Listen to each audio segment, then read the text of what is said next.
बिस्मिल्लाहिर्रहमानिर्रहीम। शुरू अल्लाह के नाम से जो बड़ा मेहरबान निहायत रहम वाला है। लेकिन आज करोड़ों के हिसाब से हम मुसलमान अपने मुसलमान भाइयों को ज़िबा होते देख रहे हैं, तबाह होते देख रहे हैं, लेकिन खामोश तमाशाई बने हुए हैं।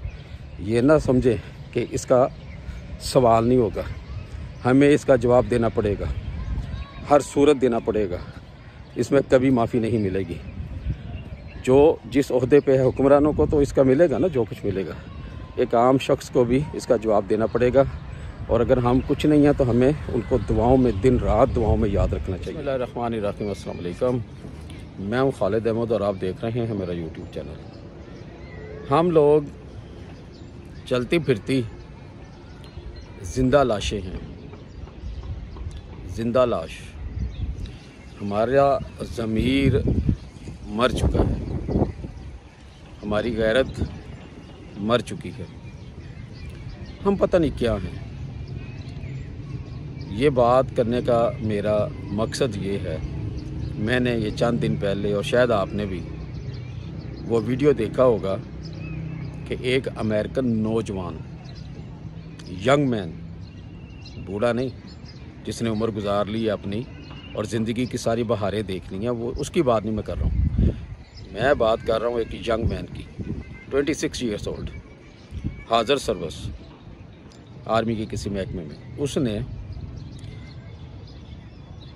इस चीज़ को देखते हुए कि दुनिया के अंदर जो फ़लस्तीन के मुसलमानों के ऊपर जुल्म हो रहा है,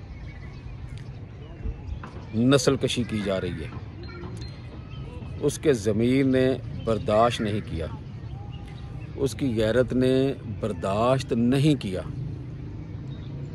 और उसने क्या कदम उठाया।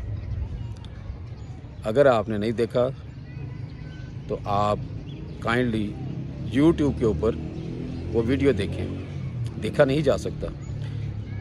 ये ऐसे लोगों की बात कर रहा हूँ जिनके ज़मीर जाग रहे हैं, हालांकि वो मुसलमान नहीं है, अहले ईमान नहीं है, लेकिन उसका ज़मीर जाग रहा है।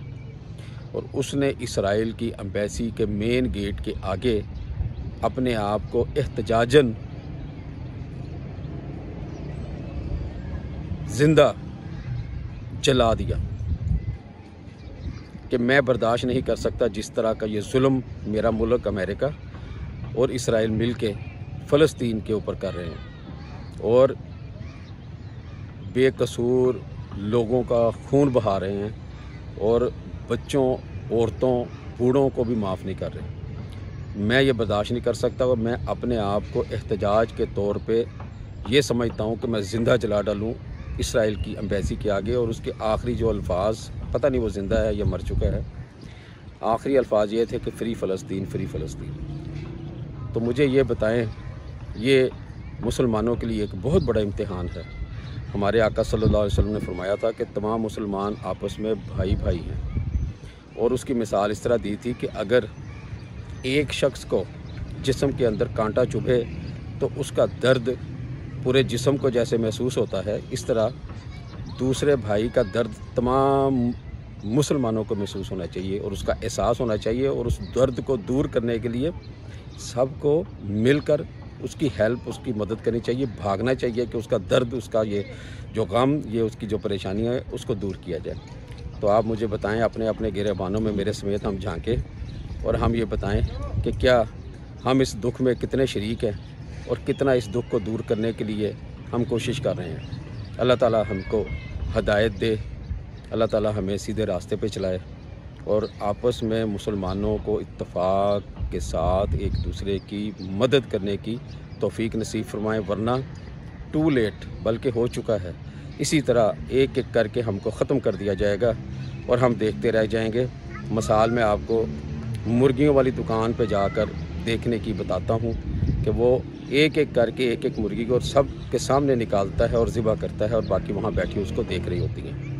यही हाल हमारा, अल्लाह ना करे, हो रहा है और होने वाला है और होकर रहेगा अगर हम ना जागे तो। इसके साथ ही खालिद अहमद को इजाज़त दें। अपना बहुत ज़्यादा ख्याल रखिएगा। और दुआओं में फ़लस्तीनियों को याद रखिएगा। आई लव यू के साथ अस्सलाम वालेकुम वरहमतुल्लाहि वबरकातुहू।